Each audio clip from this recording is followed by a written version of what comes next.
Hello and welcome to the Spit Take podcast. My name is Adam and I'm here with Stef as always. Hello. And we have a very special guest today, Jennifer Billock. I said it was going to be easy and I already messed it up. Jennifer Billock is here with us. She is a tiromancer. She's also been an award-winning author and author in many publications. But we're very excited to have you. Thanks for having me. I'm excited to be here. Absolutely. We've been, like we said before the show, we were looking forward to having you on here. It's just very exciting for us. It's something very unique and different for our show. We mostly sit around and talk about movies, nerd culture, and we're trying to expand into some other areas and be a little bit more entertaining. So I can talk about those too. Awesome. Well, might have an opening. No, this is for me. They always talk about all these things that I don't know about. So when you were presented to us, I was like, finally, something that I can relate to. This is my jam. Sign her up, get her on here. I mean, I am telling you, the excitement I feel right now is amazing. So thank you so much for breaking our little show up a little bit. Something absolutely. I need. Happy to do it. Yeah. Well, I guess start by telling us a little bit about yourself. Well, I am the world's only professional cheese fortune teller. I'm also, sorry, my calendar just made a noise. I'm also a journalist and an author. I write mostly travel and food. I am working on my 9th book right now. Wow. Jeez. Yeah, I also do everything. Too much. You sound like a... Yeah. That's so cool. I know. I'm so jealous. What is your favorite place you've gotten to travel to and experience? Antarctica. Really? Yes. My husband and I eloped there.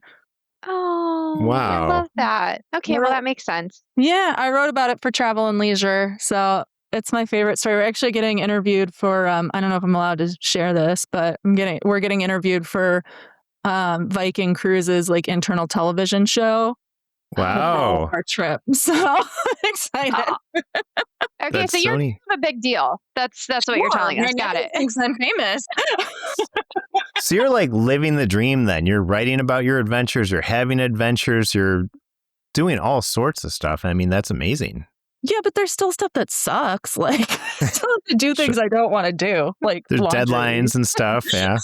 No, if I don't have a deadline, I will not get anything done. I will just sit here and twiddle my thumbs and do nothing. Are you a Pisces? I'm a Leo. Okay. That's surprising to me.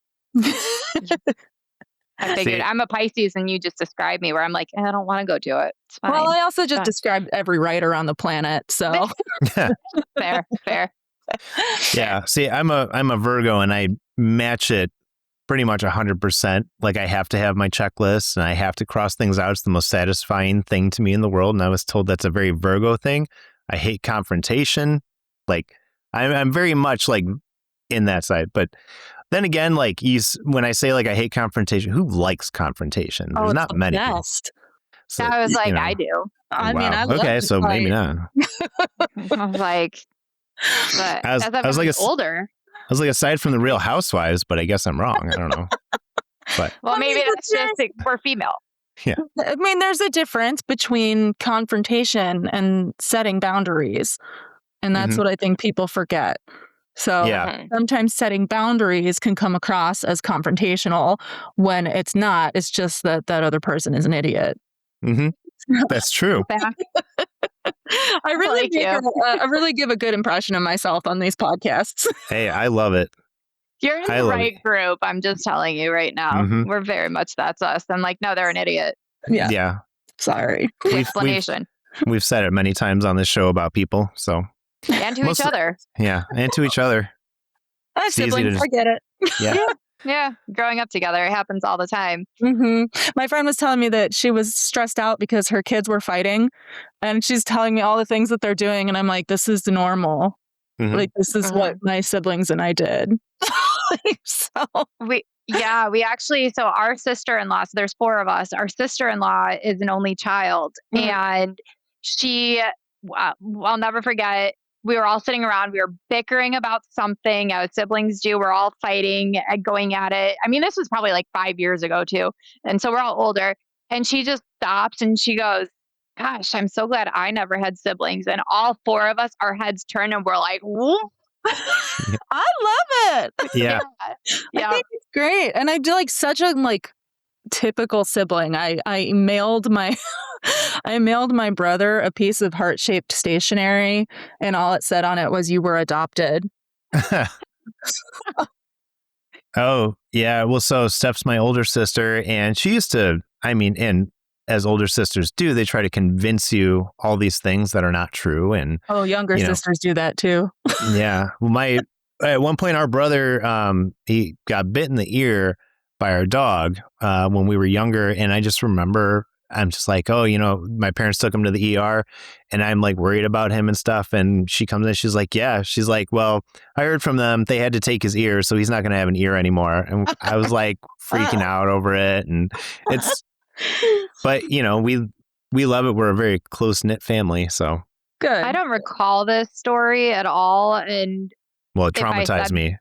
well, if I said that, I probably thought it was happening because I have a very vivid imagination. So Yeah. If not, I applaud your creativity. Yeah. Thank you. I should be a writer, right? So I saw that you do some writing. I think it was for like some more paranormal publishers. Yeah. Do you?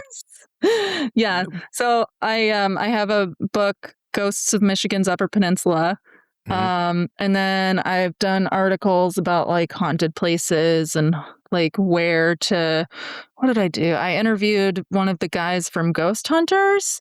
Oh, That was Oh, which fun. one? Oh, Not the douchey one, right? no, It was a no, long Steph, time. you're thinking of Ghost Adventures. Oh, yeah, with Zach Oh. Bagans Zach. Yeah. and his anger problem. Yeah. I love Yeah, those I were love there that show. were It's so demons there. dramatic. There was something else going on. There's definitely Yeah. some demons somewhere. Yeah. Mm-mm. No, this was from Might be in the I bottle. make this distinction with my husband too, because I'm like, I watched the mean ghost hunting show, which is Ghost Adventures, and I watched the nice ghost hunting show, which is Ghost Hunters. And so it was somebody from, I think it was Steve, I think is his name, from Ghost Hunters. Yeah. So Thank you. have you been to like some of these haunted places? Oh, yeah. Mm-hmm. Yeah. So I have stayed at the Crescent Hotel in Eureka Springs, which is supposed to be the most haunted hotel in the world. The scariest thing that happened on my trip was that someone locked their knees during the ghost tour and passed out. Oh. And everybody like immediately swarmed her. It's the ghost. It's the ghost. It's like, no, she just locked her knees. Yep. That'll That do was it. blood flow. Yeah. I've stayed at the Stanley Hotel in Estes Park. Yeah, I've been to a lot of these places. I really prefer it, and I like to go on ghost tours everywhere I go. So, yeah. Do you feel like you've experienced anything in any of them, or are they just kind of like underwhelming? I mean, I don't think it's something that you can put on a schedule.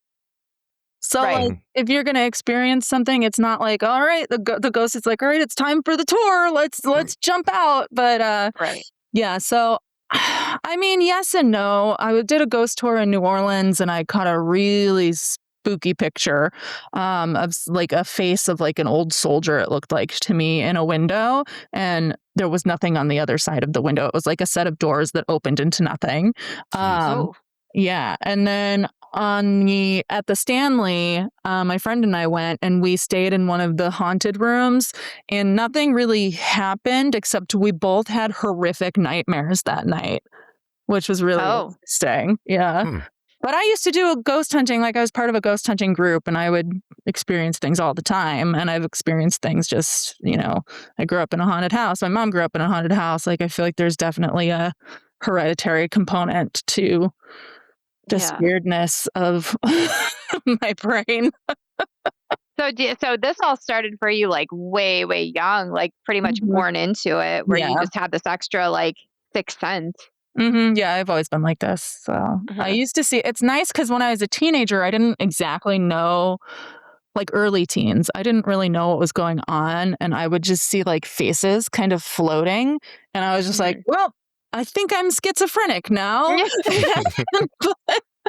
But I eventually figured out what it was and learned how to manage it. So, Yeah. So do you feel like they just they're gravitating more towards you as well because you can see them and feel them? Or do you think that, I guess for like, I have experiences a lot, but Adam really doesn't. And they never believe me. And I'm like, no, it happens all the time. And I'm just like, I'm curious if it's just because, like, is it something where they gravitate toward you because you're more on that spiritual side and can kind of see that? Or do you think it's just kind of like happenstance? I think it's a combination of both. Like, I think definitely there's definitely an opportunity for like, trying to think of the word that they use for it in Ghost Hunters, but it's like when the same like haunting occurs over and over and over again, like there's an opportunity truly to just like stumble onto that. But I also feel like there's an ability on that side for those spirits to come like to you, be like, hey bitch, what's up? Yeah, right. Yeah. So Okay. cool. Yeah. Well, because I feel like Stef is more of Stef and our brother are a little bit more sensitive to that kind of thing. And then me and our younger sister are not so much. Like we live very much on the other side where everything is very logical thinking, black and white. We're a little bit more on the skeptical side of things. I'm very open to the possibility of ghosts and everything. I've just never seen one or experienced one in my almost 40 years. So it's like, but then again, maybe it happened and I just didn't recognize it at the time. Yeah, I mean, it's possible. Like, I mean, so I have 2 siblings, and one of them, I know they are very like skeptical, like none of this shit exists, all of that. My brother he won't come out and say for certain what he thinks. And I'm like, so I know you've had a near-death experience. Tell me. And he just does not. He doesn't want to talk about it. So, yeah. Well, when I was, so I did a tour in Afghanistan back in 2008, and Steph sent me some protection crystals, semi-protection crystals there. And I was like, this is a bunch of bullshit. But I'm like, but also at the same time, I'm like, I'm not going to rule out anything. Like, I'll take them with me. I'll put them in my bag. Those crystals stopped a bullet. That's right. That's what I'm assuming probably happened. Yeah, of course. But yeah, so I mean, it's one of those things where it's like, I can't 100% discount it. So you know what? Better safe than sorry. Yeah, I think that's fair. I think I definitely think that's fair if it's something like you can't necessarily say that it's not accurate, you know? Yeah, it's just like a lot of things, you take it on faith, and you just, what's it gonna hurt? Yep, exactly. Yeah. Nothing. I saved your life. You're welcome. That's right. We'll go with that. You got so many bullets with those crystals. So many bullets. Yeah. Yes. I tried, it was made with love. And then he brought them back, and when he came back on his leave, and I think I cleansed them, and I, said my piece, I said my words, and I was like, all right, full of new energy now. Here you go. So you're welcome, good, brother. Good. Yeah. But yeah, and so you're published in a lot of different things. I think I saw it was you were in the New York Times, Smithsonian, even Playboy, which is awesome. Yes. I had a column with Playboy for like a year. It was really entertaining. I'm a big fan of the magazine. But that's awesome. Like, what kind of stuff were you writing for them? For Playboy specifically? Well, for any of them, like, I guess, like, was it always the same thing, same genre, or was it different things for different magazines? For Smithsonian, it was pretty much always travel. I do write for a lot of food-focused magazines. Playboy was unique. It was a column about the weird kinks that people have. And that was very entertaining.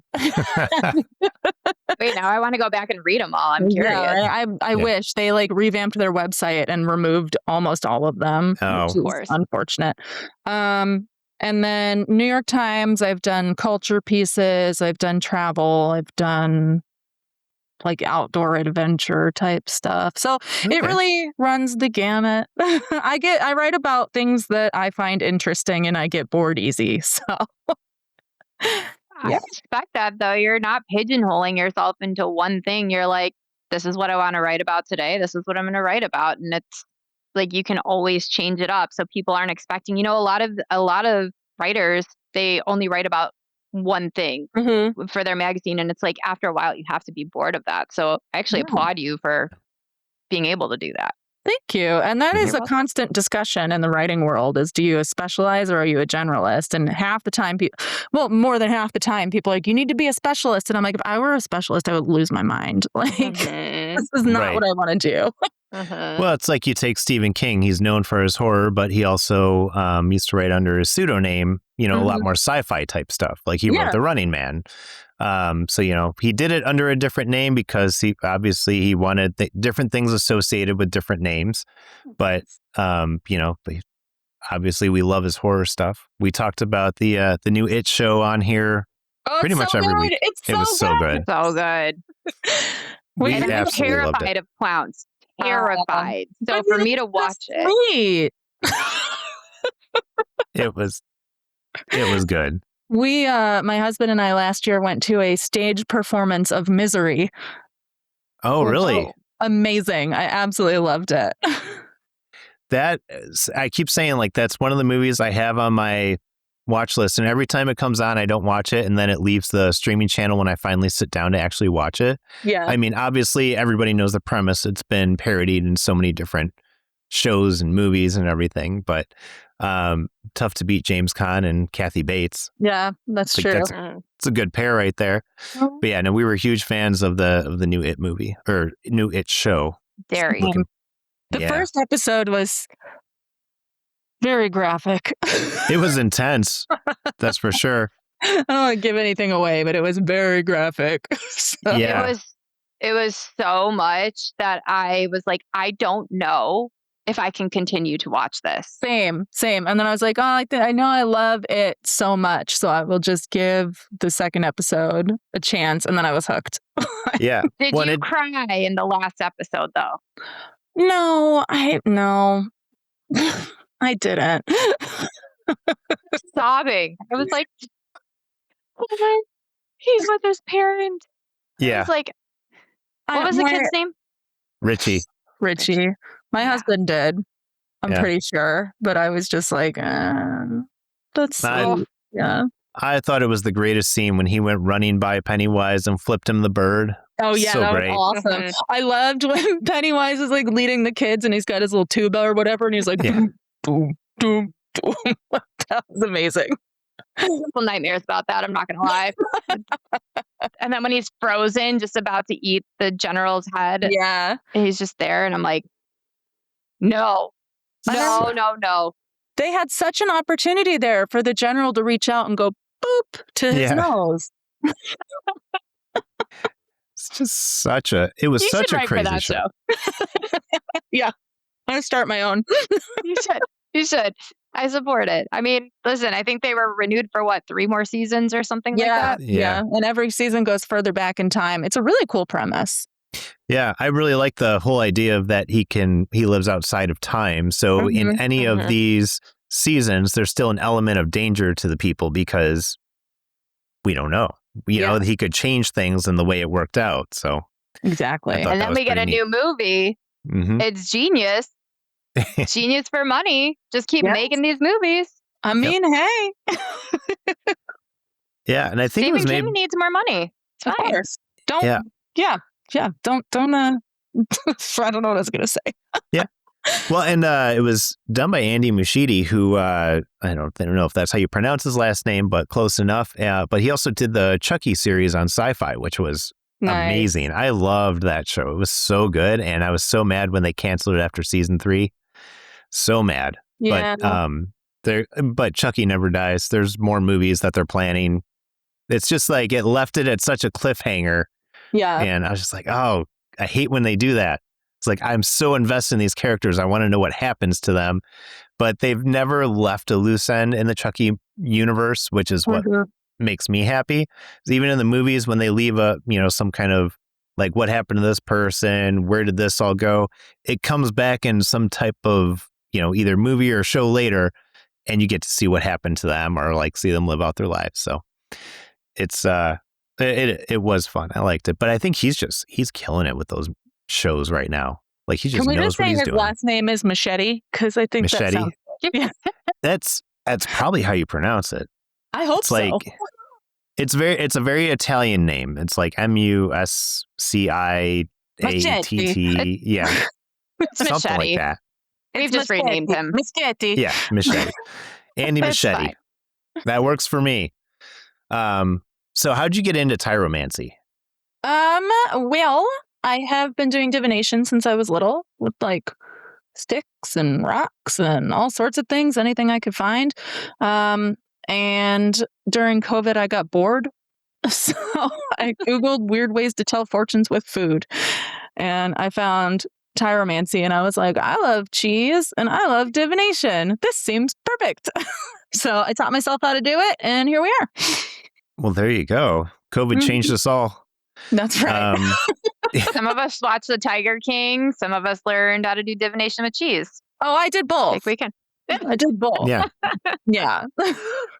I got married during COVID. That was Oh. I'll tell you, that was a shit show.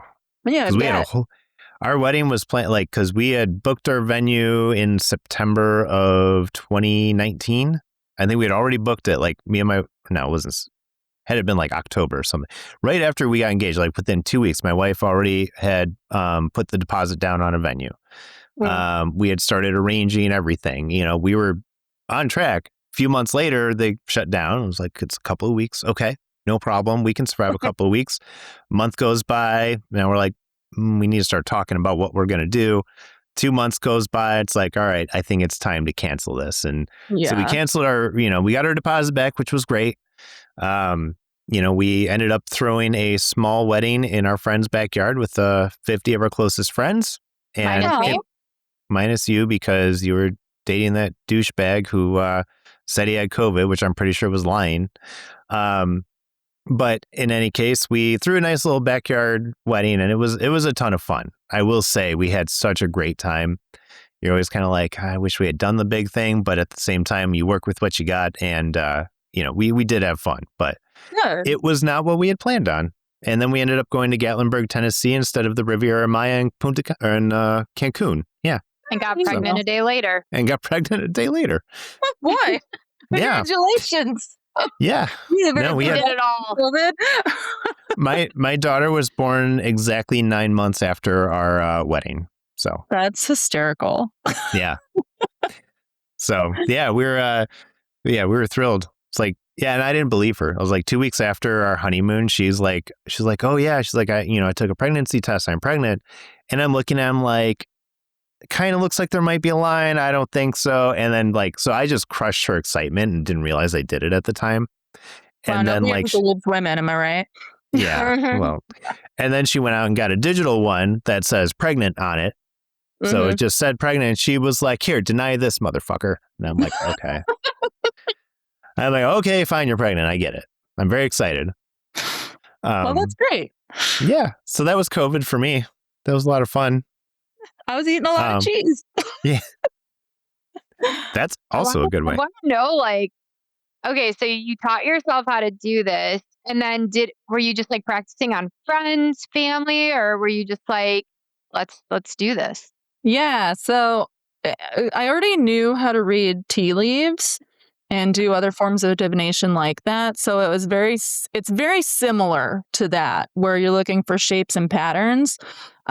So once I learned all about it, I kind of had a good handle on how to do it, but I still did some free workshops, some free readings for people, just to make sure that I actually knew what I was doing. And then so hard. What did you say? It's got to be hard. So do you have them slice the cheese, eat the cheese? I think I was looking at your Instagram and I was getting it, but it was right when we found out you were coming on the show, and then they made me wait like 2 months. So So it depends. It depends. I want my clients to do whatever they feel is correct to do with their cheese. So if they want to take a bite out of it, they can. If they want to crumble it or smush it or smear it or leave it whole and untouched, they can do that. The only thing I ask is that it's out of the package so that I can actually see it. fair. Yeah. And now, do people just stop you all the time and they're like, "Can you read my cheese?" No, that hasn't happened yet, but I do go to events around the city and like restaurants and things and just other stuff. And people are like, "Oh, you're the cheese lady." I'm like, "Yeah, that's me." And they're like, "If I had this cheese, could you read it right now?" And I'm like, "Probably, but I'm like on a date with my husband. Like, maybe we could do this some other time." Here's my Insta. Here's my Venmo. Once I see that Venmo come through, we'll discuss. Exactly. Because that's a lot of energy. I'm sure that like you're expending on a lot of different people, and I don't think a lot of people understand how much energy goes into it and what people are putting on you. Right. So I did an event where I was reading cheese for 4 hours and I had a line the whole time. And then I think I slept for like 3 days afterwards. It was exhausting. Wow. Yeah. Do you ever feel bad telling people no, or like are your boundaries good where you're like, I can say no and be okay with not doing this? Like, no, in what sense? Like reading, like if somebody random, like a friend or a family member comes up and they're like, "Can you just read my cheese?"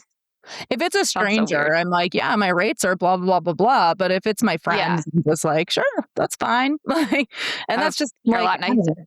yeah, it's just something I enjoy doing.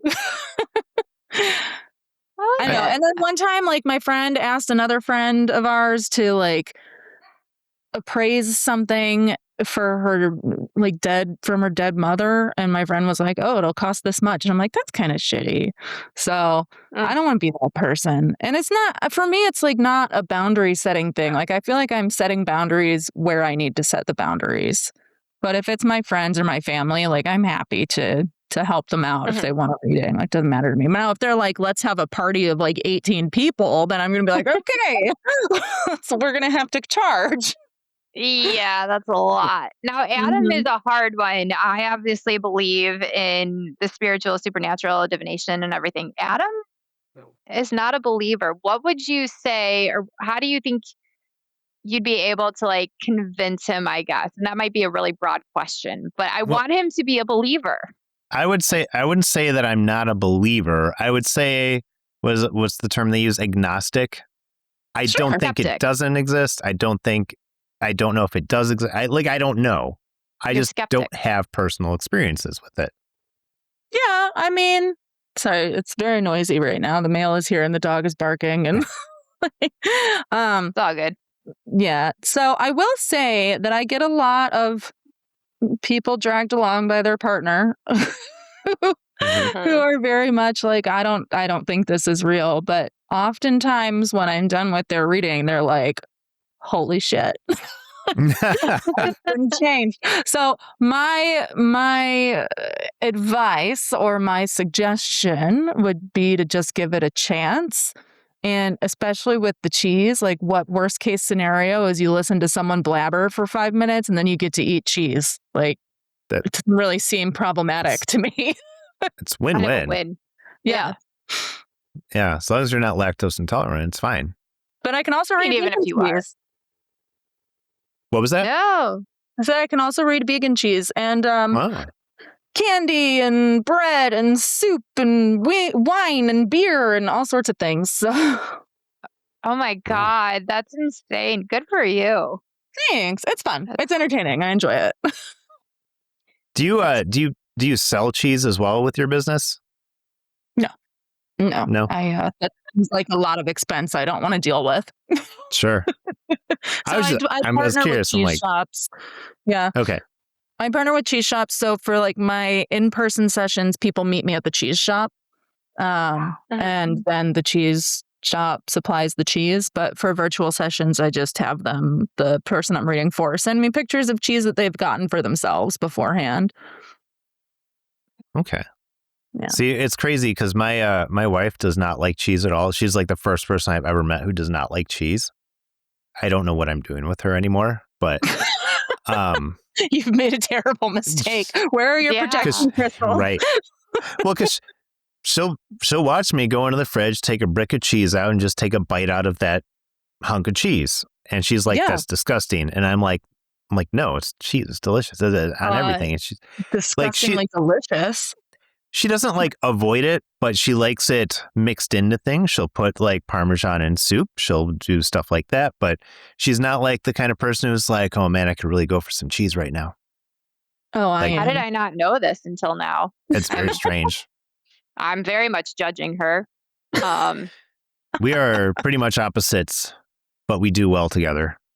That's good. Opposites attract and all that, you know. Exactly. But I eat cheese like I would eat an apple. Like I just take the wheel and I'm like, and it's delicious. Same. Yeah. Same. It's amazing. Who doesn't like that? I'm very upset by Sarah right now, and I will be texting her after this podcast. Yeah. So well, let her know.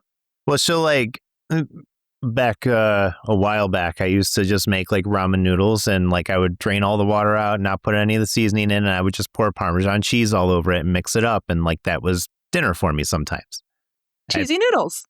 Yeah, I loved it. It was great. It was like one of my favorite meals, and it cost me $1.50. Like it was great, but Made that she last was night. Yeah. It's just such an easy meal. But we also grew up in not realizing that some of the things that we did were like, some of the things that we ate that our mom prepared for us. Don't know why we ate things like that other than we were a very large family. We had something that we called diet plate, which was like Ritz crackers, some cheese, and grapes and some other things. It was just a plate of like random things, like a little charcuterie board. Girl dinner. Charcuterie. Yeah, it's charcuterie now. Right now it's girl dinner. My family had what did we call it? It was like tasting Sundays, where we would go to Sam's Club and our dinner would be all of the taste testing stuff. And I only realized as an adult that that's because we were poor. Yep. Yeah. So the ramen noodles, we realized that we just, we're a large family. We didn't have a lot of money to spend on stuff. So that's how we got by. But I'll tell you, I'm sure your parents did the same thing where they hyped it up and they're like, this is the best thing you're going to get. And you're like, fuck yeah, that ramen's amazing. Yeah, and to this day, every time I go to a store that has a tasting, I'm like, ooh, tasting. Right? Yeah, what was the other thing we used to have? I'm trying to remember. Ramen. Oh, I was going to say, well, there was new recipe night. And new recipe night was my mom trying something that she found somewhere. And this was early days of the internet. So she probably wasn't even finding like the good stuff. But when she would say, "Oh yeah, we're trying a new recipe tonight," we were all like, "Oh my God." And we just tried to find ways to get out of the house. It was never good. Our mother was not a cook. And she'll admit that even to this day, that she was no cook whatsoever. My dad's signature dish was goulash à la papa. And so what he would do is take either, if it was morning, it would be eggs. If it was evening, it would be pasta. And he would just take whatever leftovers were in the fridge and mix them all together in as some sort of omelet or some sort of noodle dish. When it worked really well, but most of the time it was horrifying. I think we kind of grew up in the same family. We're just like, are we long lost siblings? We might be. I'm like, this sounds familiar. I think they did that to us a couple times. And I hate leftovers. There's very few things I will eat as leftovers. Pizza, obviously, is a great leftover. Chinese fried rice, but no other Chinese food. Wow. And that's it. And I have a 2-day cap on my leftovers. If they're not eaten within 2 days, they go to my husband. Won't even put them in the fridge. Yeah, my boyfriend will eat all of my leftovers, and he knows. So he'll make me order a bunch of stuff. So because he knows I'll bring it home, and then he gets lunch and dinner the next day. I'm like, that's symbiotic relationship. kind of diabolical, actually. That's rude. See, I get more frustrated because my wife's like, oh, yeah, I'll take that to work tomorrow. I'll eat that. And I'm like, okay, great. And then like 3 days later, it's still in there. I'm like, I would have taken those leftovers. Yeah. But then she's like, well, it's time to throw them out now. And I'm like, well, great. Just waste the food. You can just smell it and see if it's still good. Yeah. Her rule is a week. My rule is it's a week is by too what long. kind of food it is. See, she says at 1 week, that's when you throw any leftovers away, anything. But see, like before I met her, she must have thought I was like a slob or something, because I would have like chicken wings in the fridge for like week and a half, 2 weeks. And I'd be like, yeah, I'm going to heat up the wings. She's like, those are over a week old. That's disgusting. And I'm like, no, it's not. That is disgusting. That is disgusting. It's in a refrigerator and Tupperware. It's fine. Science has advanced us. It's okay. Mold can still grow in the refrigerator, right? I know it can, but if I look at it and I don't see mold, I say it's okay. But I do take some of the things that she taught me, because like if I had a little container of raspberries, say, and there was one of them with a little bit of mold on it, I'd throw the whole container away now. I did learn that. Now, yes. Before I would just pick out the moldy one and be like, we're good. And I never had a problem. Never had a problem with it. But like I was at work one day and my manager sat there and she had a little thing of raspberries and one of them had mold on it. She picked it out and she ate the rest. And I was like, oh my God. She was like, why are you looking at me like that? I'm like, because like there's mold over everything. I was like, I used to be just like you. And she's younger than me. And I'm like, I used to be just like you. I was like, but there's mold on all that stuff right now. And she was like, yeah, whatever. So yeah. No, I throw out the whole container too. One whisper of mold and I'm like, nope, in the trash. Yeah. Unless it's cheese. Because I've done a lot of education around cheese and now I know I can just cut it off. Yeah. Wait, really? Because I throw out, unless it's I a know soft cheese cheese. is mold. Yeah. But if it's like a nice hard cheese that just has mold on one side, just cut that side off. Yeah. Interesting. What's your favorite kind of cheese? That is a tough question. So my favorite, like everyday snacking cheese is Colby Jack.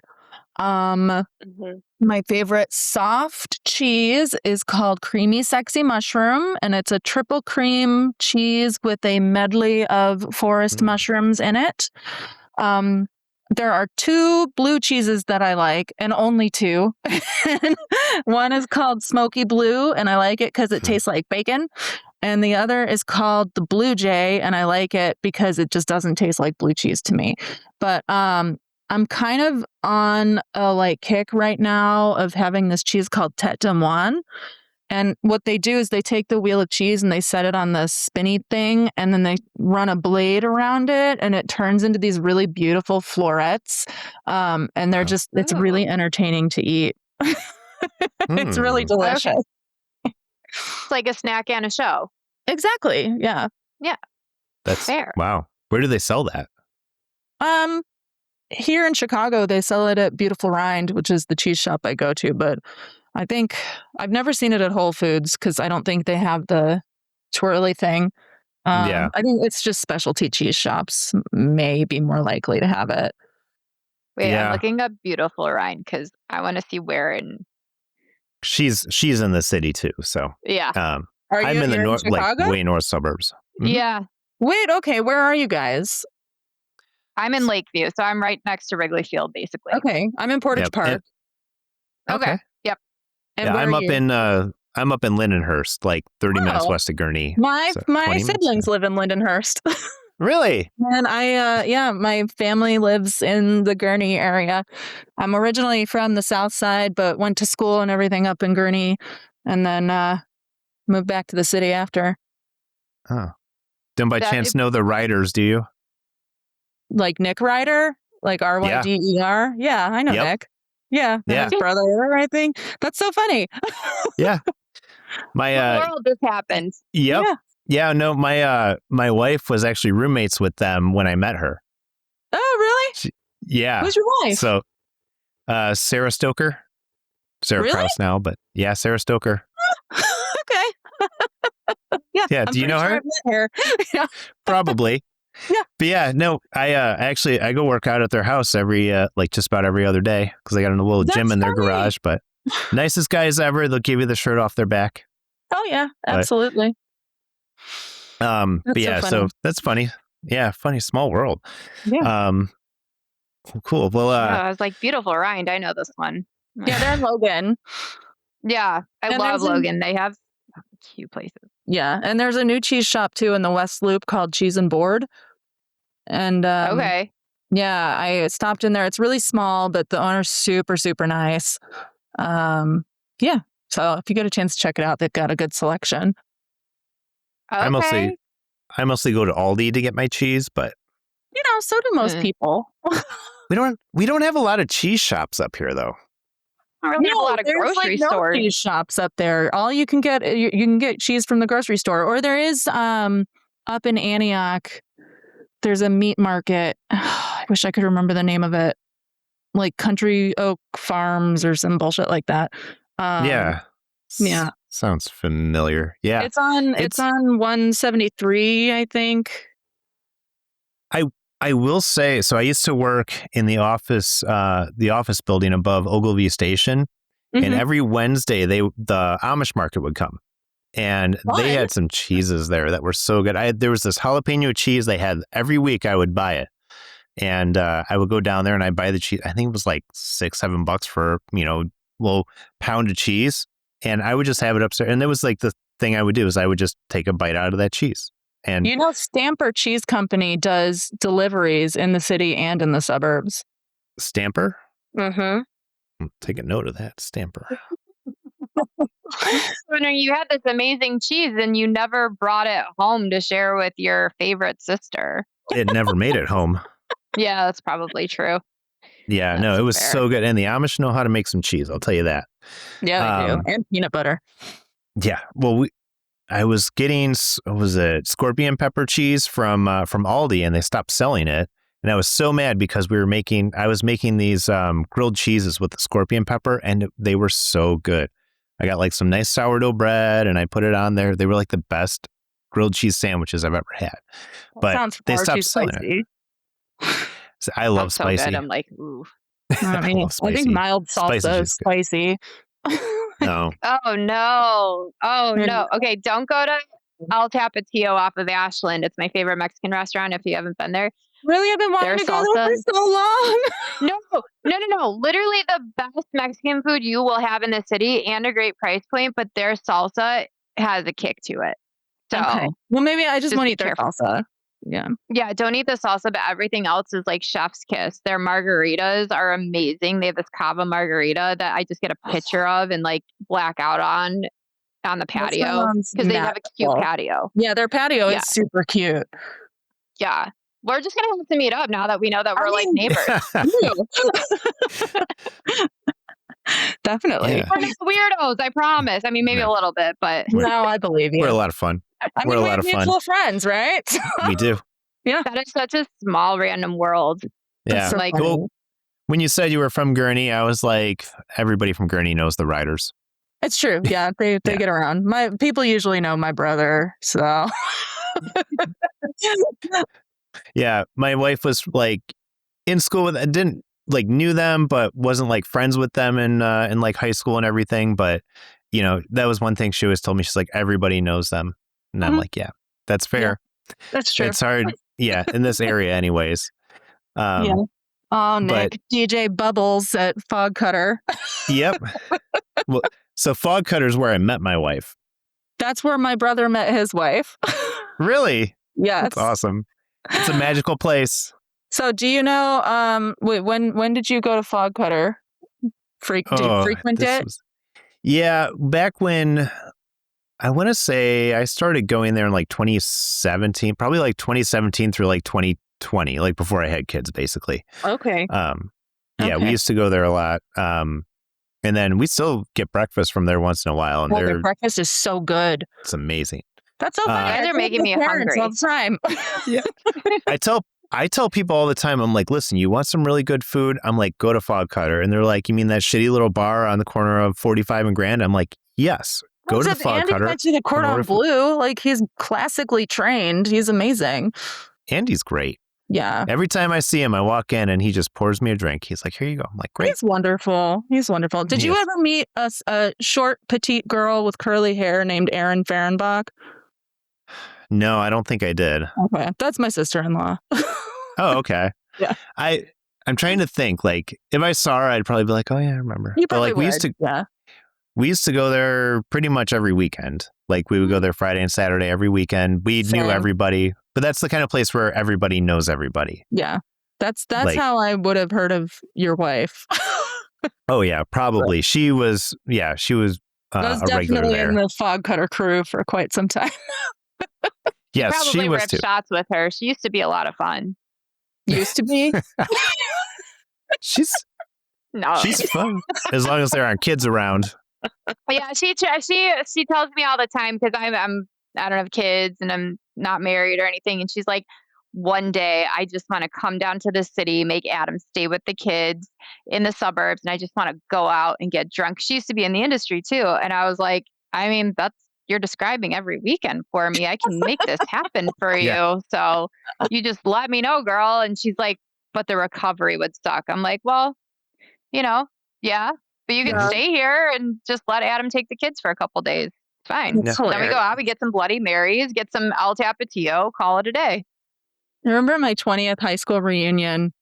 There was one of the girls, women, whatever. One of them was like, oh, I asked what they were doing. They're like, oh, I'm just, working at the bar and then dealing with the kids in the evenings. You know how it is. And I'm like, no, I don't. I don't have kids. I travel all the time. Sorry. You made fun choices. I did. I made fun choices. Yeah. Well, I'm infertile, so I can't have kids. Oh. But, my fun choices were made for me. Sure. It happens. Yeah. It happens. Yeah. But at least you made the best of it and you're able to travel all over and you have amazing experiences. So there's some people that would just crawl in a hole. So kudos. I'm very jealous. Very jealous. I don't get to travel. And like traveling is so different because we go on vacation every year to the Ozarks. Like our whole family goes, like our parents, us, our sibling, everybody goes. And it's such a different experience when you have to pack up all the kid shit and take that with you too. The car's packed with stuff and you're just like, I remember when you used to just have like a box of liquor and you drive it down there and by the end of the week it was gone. Now I'm like, I had a few drinks, but I'm exhausted. I'm going to bed. Yeah. Like, it's just a different experience, but I drive down with them and I've got, I drove down with him and the two kids last year. And then the year before I was with our other brother and sister-in-law and they had one kid at the time. And the kids are just hitting me in the back. They're trying to get my attention. And I'm just like, I need to sleep. And so we're going to play the quiet game. And I'm like, here's an iPad and we're done. And then his daughter this last year, we're driving home. I don't know if I fed her something or if she just wasn't feeling well. Starts like almost puking. And I'm like grabbing bags, climbing over seats. I'm like, oh gosh, this kid life, like a lot. There's a lot. Yeah. It sure is. Well, the best was, so we were traveling down to Nashville to visit our little sister. And my GPS, I must have had the tollways turned off or something like that because it took us off into the country, like the country, driving through like cornfields. Let me just tell you, I've driven down to Nashville numerous times. You take I-57 all the way down there. It leads you through Kentucky. Everybody knows this. Adam, go ahead and continue. Yeah. So anyways, GPS took me in a weird way. We're driving through like cornfields, like we're on dirt roads and we left after work. So it's 11 o'clock at night driving through cornfields. And I mean, we did this for probably 3 hours. We were in cornfields, but we passed by the Ashford Asylum and we saw the sign for it and we're like, we should stop. Like we should just go stop and check it out. And everybody's mad at me right now because, we don't know where we are. And I was like, but this would be like really cool. Like we've already got a great story to tell. We can make it even better, but I got outvoted on that one.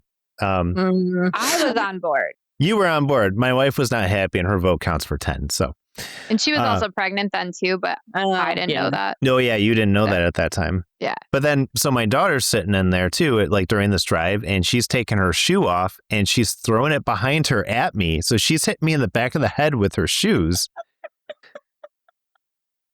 And it was just like one of the worst trips down there that I've ever had. I just kept giving her the shoe. I was like, do it again. Do it again. Fuck this guy. He's making us go 3 hours out of the way. And there were like gas stations. Nothing. My thing with my nieces and nephews is that I tell them, like, I pull them over to me and I'm like, can you go ask your dad for his wallet? And then bring it back to me. Can you go ask grandpa for his credit card and then bring it to me? And they do every time. It's amazing. 110%. When his daughter was a little smaller, she thought that coins were better than dollar bills. So I think this might have been like 2 Easters ago, and she's like looking for stuff and she finds the $5 bill, but then there's like 4 pennies or whatever. And I was like, I'll give you these for these. And she goes, okay. And I'm like, lesson learned, kiddo. Don't trust anybody. Sucker. Yeah. So do you have fun ants? Yeah. So do you have any trips coming up that anything exciting? Yeah, I'm going to Tucson in a couple weeks, and then I'm going to Spain in April. Wow. Yeah. Cool. Have you been to Spain before? I have, but to La Mancha region. This is going to be in Galicia. Very nice. How many trips do you go on like a year normally? Well, when I was married to my ex-husband, I tried to be gone as much as possible. So Fair. Okay. So at that point, I was traveling like 70% of the time. But now I like my husband. So I don't go as much as I used to, maybe like once every 3 months or so. Like quarterly, I guess. Jealous. Yeah. Jealous. I mean, sometimes he can come with me, so that's always fun. Yeah. Now, is it more leisure or is it like work? So this is the thing about travel writing, is that it's both, right? So you get your itinerary and then you go and then you're like running nonstop all day doing all this like rad tourism stuff, but then you still have like an entire day that you have to write afterwards. So it is exhausting, but it's also fun. Yeah. That's really cool. Where's the one place that you want to travel and just haven't? Like, what's your dream trip? Easter Island. Okay. Oh, I want to go there so bad. It looks so cool. Those big statues. You'd probably have some good stories from over there too, with all the lore and everything. I'm sure. But I have a friend who was just there and she said she's really struggling to sell a story about it. So I don't know. Oh. Yeah. We'll see. You would think you would get something good from the locals. They got to have like all kinds of stories they could tell. Yeah. See, this is the thing. Like, I don't know. I always talk to random people. I'm an extrovert. So that's how I get a lot of stories.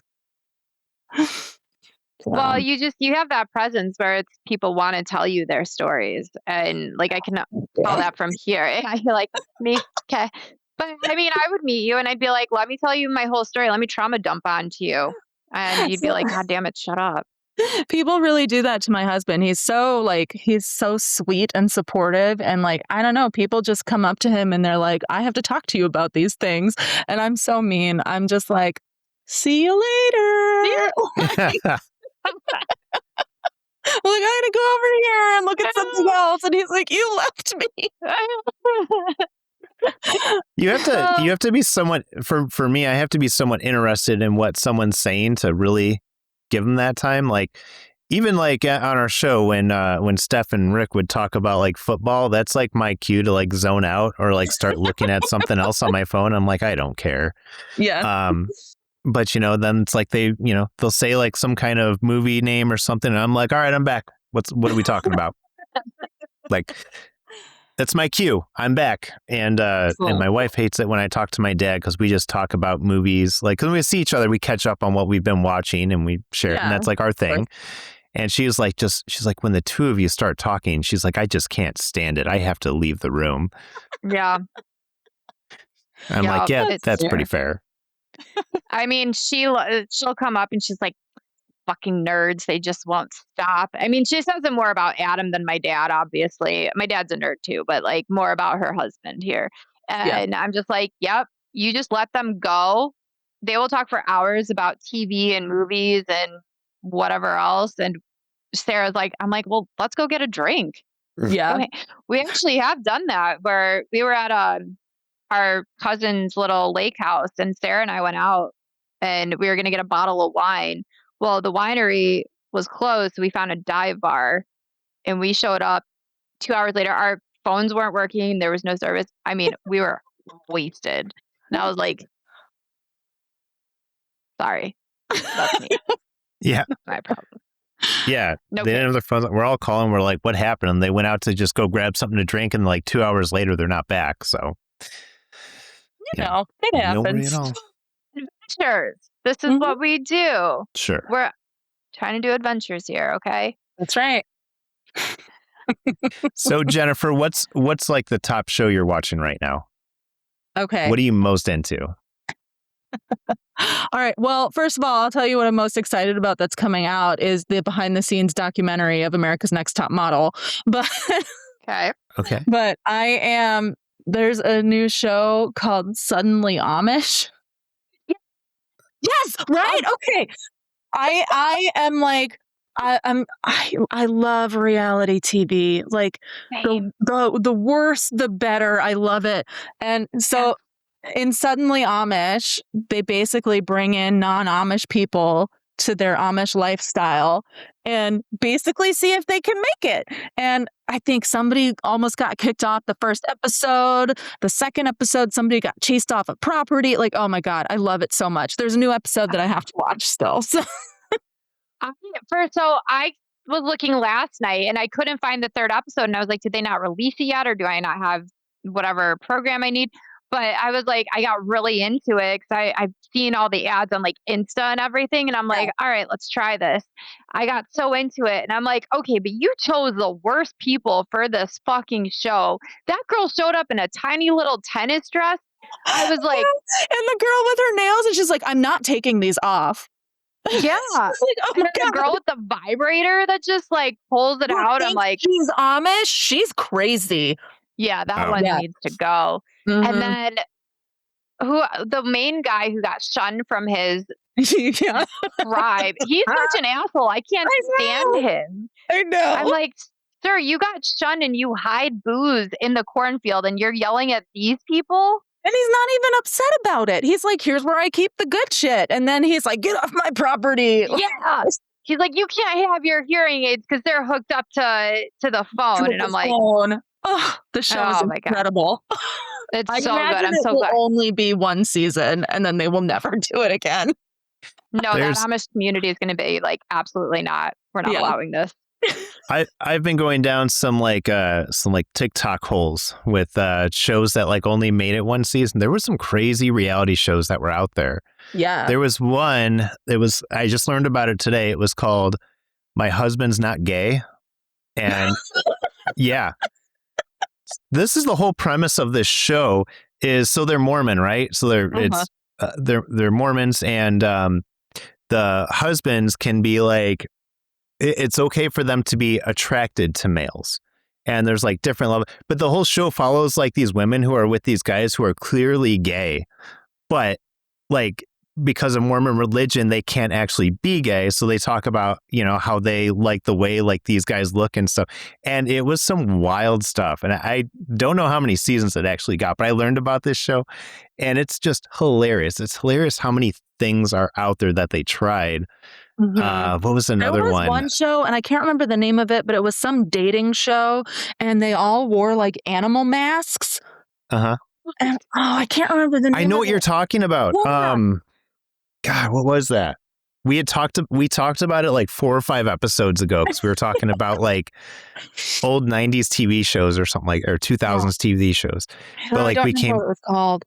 yeah, I don't I also remember. liked And Flirty Dancing was one where it I was haven't like seen that Oh, I one. didn't see they set that one. people up on blind dates, but they gave them like separate dance lessons, and so their first date was them coming together and doing this dance that they both learned separately.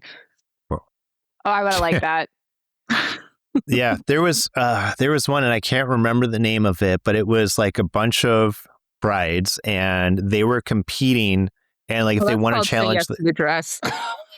no, it was different because they were competing for plastic surgeries.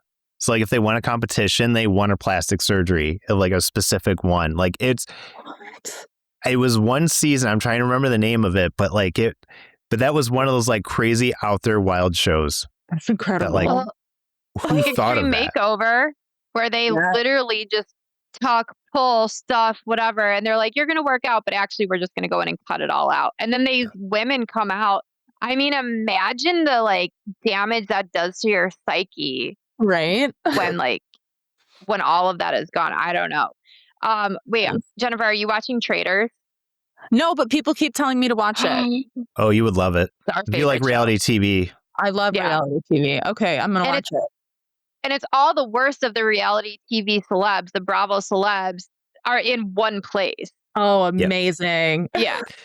Yeah. But they're all playing a game and trying to suss out who's who. But like all the housewives are like teaming up, even though they know one of them could be the traitor. It's like they play the game so stupid. But like it's such a good show. And yeah, my wife got me into watching that one. She watched the first season. I came in at the second season, and now it's like our obsession.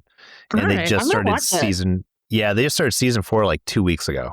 You're 2 or 3 like weeks ago, something like that. Third people in the past couple weeks to tell me to watch that told me to watch this. So it's good. It's very good. It'll make you feel better about Suddenly Amish and liking that, because you'll be like, I just love shitty TV. I don't feel bad about liking Suddenly Amish at all.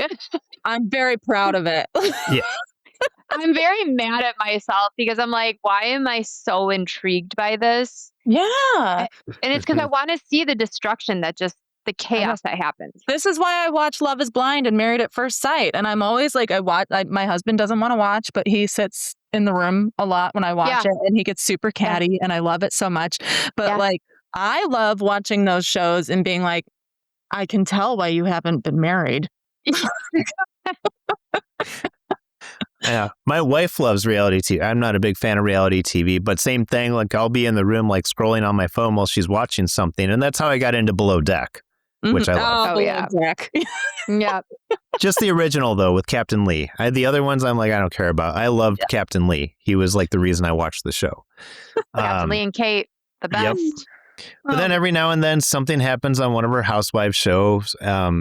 I'm trying to remember the one housewife who got arrested for like the scams or whatever, but they had the episode where like the SWAT team shows up and like they're looking for her and coming after her and stuff. And I'm like, okay, I'm watching. This is my kind of show. You also didn't narrow down much there. I'm pretty sure that happened in a couple of them. So. Yeah. Maybe. But that was the one I saw. Like I like looked up. I'm like, okay, hold on. I'll watch this episode with you. I want to see the SWAT team take them down. It's great. There was also a show called MILF Manor. Yeah. Yeah. That one, I didn't watch that one. I was just like, this kind of grosses me out. It's just, you got to think like somebody pitched it as a joke and somebody was like, that was a great idea. We're going to do that. Like, it might stick. You never know. It sounds like how someone would get into reading cheese. Yeah. Well, listen, there's weirder hobbies out there. Oh, I know. I wrote about them for Playboy.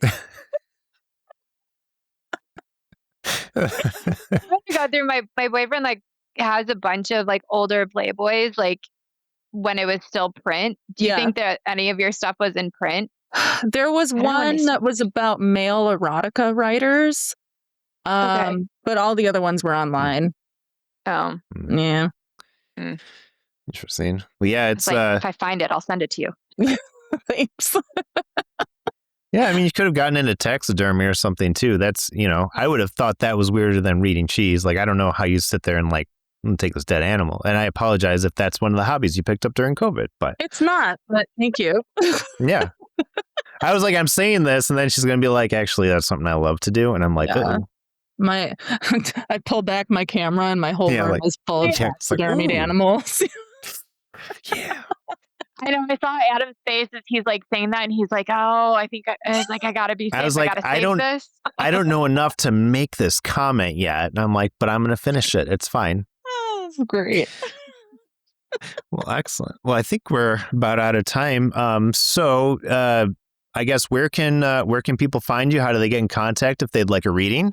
Yeah, so I'm on Instagram, Threads, and TikTok at kitchenwitchjb. Also, I have Substack. It's kitchenwitch.substack.com, and there are tabs at the top, one for tiromancy and one for all the other witchy services I offer. I've got a book coming out next year about tyromancy, which is going to be exciting. And my friend and I are just starting a new podcast called You've Got Hate Mail, so watch out for that. Excellent. We will subscribe. I can't even say it. I'm like, yeah. Got Oh, it. great. Well, when your book's coming out, we'd love to have you back on the show and help you promote it. Yeah, absolutely. That'd be great. We've had so much fun with you. Any last words? Anything? Suddenly Amish is really good. I have a feeling we'll be talking about that in upcoming episodes. Yes. I'm sure. Yeah. Yeah. So because now I'm very interested to watch it. It sounds like a fun premise. And who knows? Maybe I'm just going to start getting into reality TV. Hey, why not? Finally. Maybe all have to get together because we're all basically neighbors and know each other. So Yeah. Absolutely. Speaking of all the little witch stores, and then there's so many cute ones. On that note, Into the Feral is having a Valentine's Day market. It's not on Valentine's Day, but I'll be there doing an Imbolc festival on the 1st, and I'll be there doing cheese fortunes. Do you do I was going to say, do you do events? Oh, yeah. I do tons of events. I just got invited to a private yacht party today. Wow. To do cheese readings on a private yacht.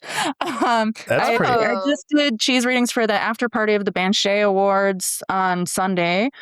I've done weddings. I've done bachelorette parties. I got invited to a movie premiere, just all sorts of things. Yeah. That's Very so cool. It's fun. I think I saw something. Didn't you do something for the NFL too? I did. Yeah. So I did a partnership with Snickers and the NFL, where all of the NFL mascots of the teams that participated took a bite of a Snickers bar and sent me a picture. And I gave them customized Snickers-based fortunes for the football season. That's so cool. That's awesome. I love that. Yeah, well, I will be promoting you. Official Chocomancer. That's so cool. Yeah. Absolutely awesome. Well, thank you again so much for coming on the show. It's been so much fun talking with you. You're definitely one of our people for sure. And we definitely hope to have you come back sometime soon. Awesome. Multiple times. Oh, anytime. I love it. We're basically. I think I got your email, so. Yeah. All right. And to our listeners, thank you everybody for tuning in today for our special episode with Jennifer Billock. Make sure to check out her Instagram and reach out to her if you would like your reading done. And we will see you next time. Hey.